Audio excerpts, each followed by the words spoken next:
there are definitely, maturity aspect plays a part with regards to imparting healing through the laying of hands. The more mature the believer is, the more difficult it is for them to receive healing through the laying of hands. Why is that? Not because they are struggling, but because God is saying to them, I need you to start trusting my word now. You should be, at that point where I don't need to treat you like a baby Christian anymore. So we just need to be wary about that, because people do. They pray for mature believers and they lay hands on them and nothing happens. And this is one of the reasons. I'm not saying it's the only reason, but this is one of the reasons. Now there is another aspect that affects believers receiving healing through the laying of hands. Again, go back to unbelievers. Only thing that hinders them is lack of faith, nothing else. With regards to believers, what hinders them is their maturity, can hinder them. If they're baby Christians, they'll receive every time. It will be a lack of faith that will be the blockage there. The mature believer, it's not the faith so much now. Well, it is, but it's a lack of faith to expect to be healed through the laying on of hands. Because God's saying to them, no, you should be able to receive my word alone by now. But there is this other aspect, and that's, we pick up in 1 Corinthians 11:30-32. These are hindrances for Christians to receive healing through the laying of hands. For this reason, many are weak and sick among you, and many sleep.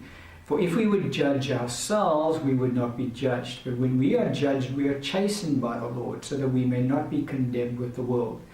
James 5:14-16 says, if anyone among you is sick, let him call for the elders of the church and let them pray over him, anointing him with oil in the name of the Lord. There's oil being used again. The oil we said earlier is another mechanism the Lord uses for people to be able to release their faith, because they feel that tangible. So it's talking about baby believers being able to release their faith. And the prayer of faith will save the sick, and the Lord will raise him up. And if he has committed sins, he will be forgiven. And so sin is an issue there. Revelation 2:21-22, the Lord Jesus speaking, he says, I gave her time to repent of her sexual immorality, and she did not repent. Indeed, I will cast her into a sickbed, and those who commit adultery with her into great tribulation, unless they repent of their deeds. And so we see from these passages of scripture that we read here, is that the Lord Jesus uses sickness to chasten his saints.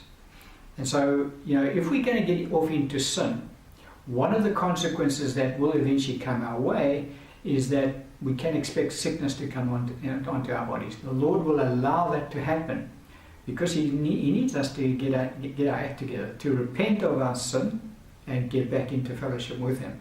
And so he uses sickness as a form of chastening for his church. The Lord said, for whom the Lord loves, he also chastens. And so this is another reason why Christians get sick, is that they've gotten off into sin and they're not repented, and so God's allowed sickness to come into their lives. Now, it's not the only reason, it's one of the reasons. And so when Christians are laying hands on other Christians who are sick for them to be healed, those Christians just need to recognize if there's any sin here, we need to get that dealt with. Because in John he says, James 5 in verse 16 he says, confess your trespasses to one another and pray for one another that you may be healed.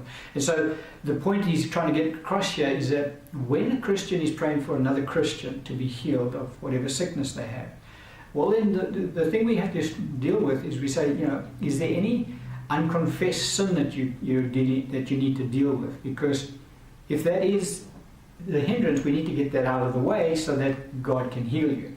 Because think about it logically.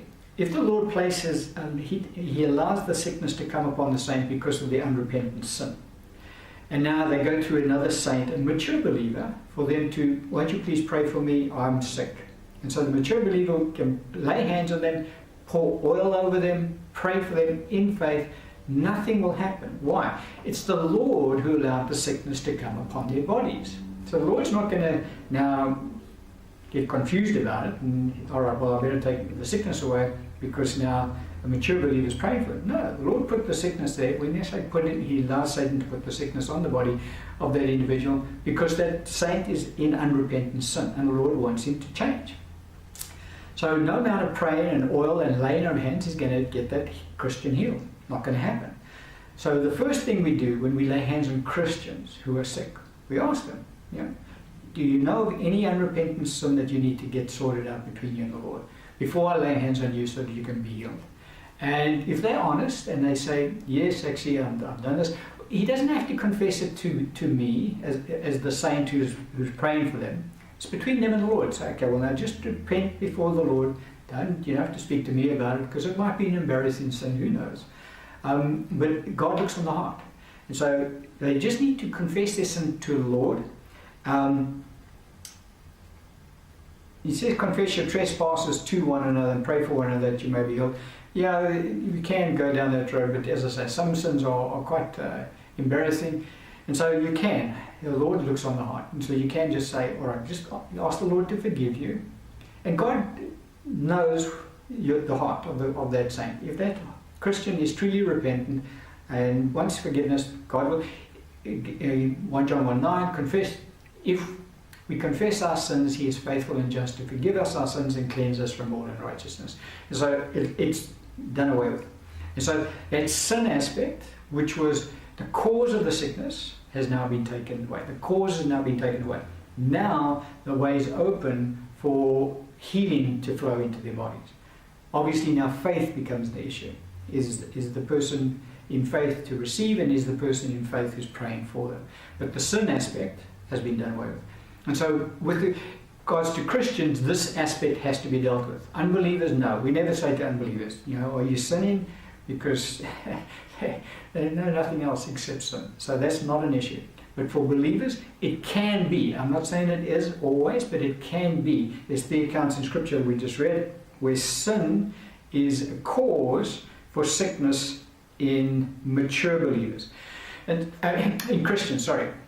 And so with regards to believers receiving healing through the laying on of hands, faith has to be involved. Sin has to be out of the way. And that's pretty much it, because Scripture seems to be very clear to us that mature believers don't really receive healing through the laying on of hands, because we don't know whether Timothy, Trophimus and Epaphroditus were walking in sin at the time. The Scripture doesn't tell us that. But all we can see in Scripture is that they were part of Paul's ministry team, they were mature believers, and they were all sick. So how they got into that condition is between them and the Lord. But because there's 3 accounts, we can look at the common denominator, and the common denominator of all 3 is they were all mature. They weren't baby believers, and yet they were all sick. We assume because they were part of Paul's ministry team that they weren't walking around in unrepentant sin, because they were ministers of the gospel, all of them basically. Could have been, but we don't know. But one of the things we can see is that they were all mature. And so one of the things that because again, James, he says, let the mature believers lay hands on those who are sick. So the implication is the mature believer is laying hands on the baby believer in the church. And so it seems that mature believers don't really receive their healing through the laying of hands. They have to receive it directly from the Lord, because they should have grown in faith by that time to be able to receive. Now I know our Lord called it great faith, but He was talking about in the world now. But with regards to the Christian walk, as we grow in Christ, so our faith grows as well. Part of our growth is that we increase in our faith. So that's on the healing side.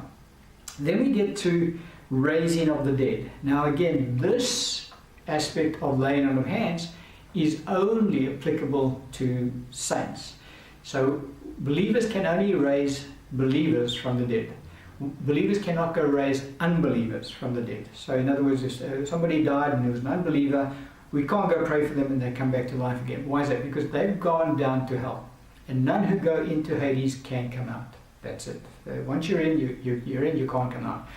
But with regards to believers, praying for other believers who have died and bringing them back to life, well, that can happen, because saints that have ascended into heaven can come back to their bodies and continue in their bodies. So we just need to recognize the difference there. Acts chapter 9, verse 36 to 42. At Joppa there was a certain disciple named Tabitha, which is translated Dorcas. verse 40, I'm going to just skip down to verse 40 just for a lack of time. But Peter put them all out and knelt down and prayed, and turning to the body, he said to Tabitha, arise. And she opened her eyes, and when she saw Peter, she sat up. Then he gave her his hand and lifted her up. And so Tabitha had died. She was a disciple, a very good disciple. They called Peter down there, and it seems they called Peter down there to pray for her to be raised from the dead, because from what we see in Scripture, she died, and then they sent the guys to go get Peter. So it seems like they were expecting Peter to raise her from the dead, which is actually what does happen. Peter raises her from the dead. But it's one saint praying for another saint to be raised from the dead. The other account we have is in Acts 20, 8 to 12. You can read the account. Again, that's Paul. Paul was preaching in the upper room and went on for a long time, the whole night actually. The young guy sitting in the window, still on the windowsill. He falls asleep, falls down 3 stories up. He falls to the ground, he dies. They pick him up, they carry him inside.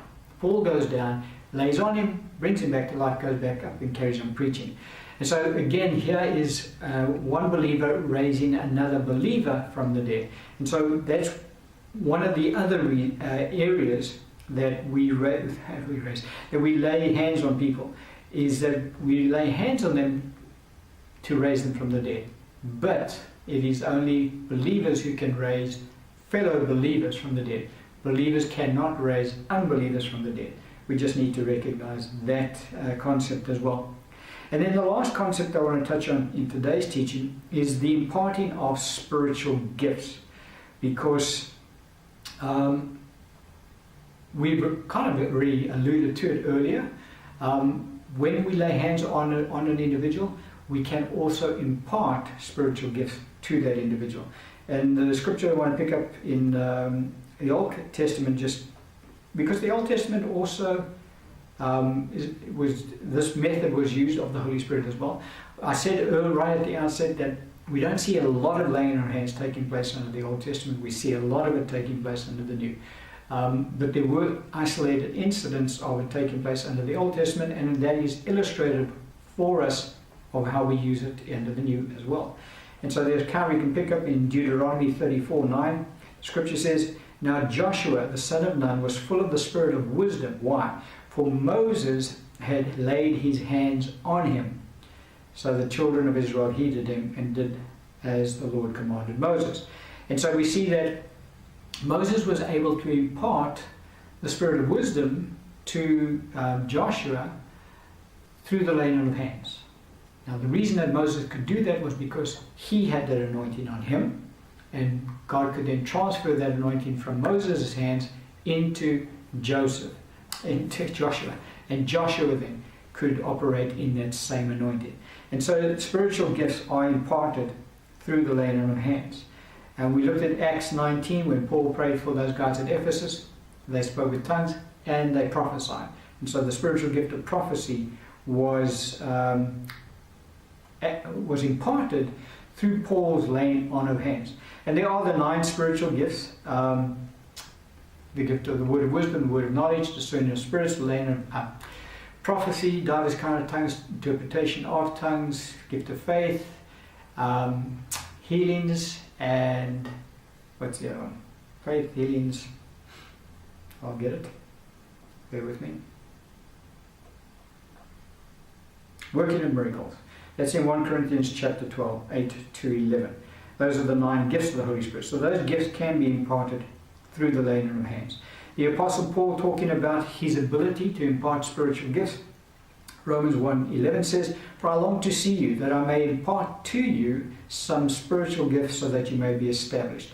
And so, there's the spiritual connotation there. Paul is talking about he just wants to build them up in ministering to them, but Paul also is used of the Lord to impart spiritual gifts. Now, the ministry gift of the apostle is more used of the Lord in this area than the others, because the apostles' ministry carries all 9 of the gifts of the Spirit in their ministry. And so they can be used then of the Holy Spirit to impart any one of those gifts to whoever the Holy Spirit wants to impart the gift to. The apostle doesn't decide.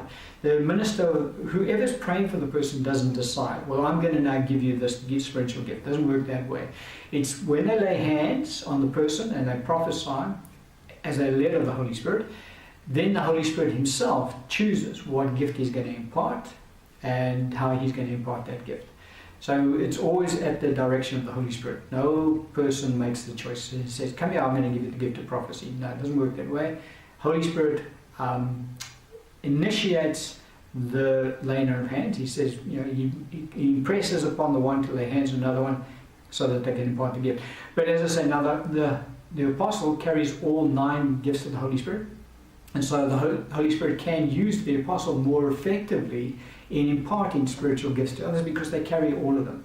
Because remember we said that you can only be used of the Holy Spirit to impart the gift of prophecy to somebody else through the laying on of hands if you yourself have that same gift. If you don't have it, you can't be used of the Holy Spirit to impart it. We need to understand that concept. We looked at 1 Timothy 4:14 where Paul spoke clearly about the fact that Timothy had received a spiritual gift through the laying on of hands. And so those are the 3 areas that we wanted to look at today. To lay hands on believers. Primary reason is to let them be filled with the Holy Spirit. That's the primary reason that we lay hands on believers. Secondary is we also lay hands on believers for healing. For mature believers, laying hands on baby believers for healing works nearly every time. No problems there. But mature believers laying hands on other mature believers doesn't work every time because of 2 aspects.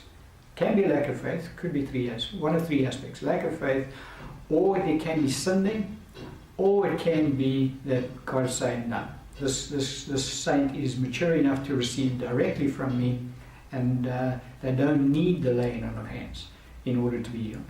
And then we have raising people from the dead. Again, one saint can only pray for another saint to be raised from the dead. And then we're talking about imparting spiritual gifts. That also takes place through the laying on of hands.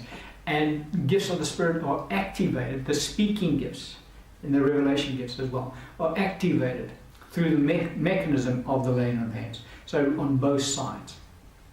Those are the points that we wanted to touch on today. We'll carry on with the aspect of laying hands on believers in the next teaching, but we're in the teaching.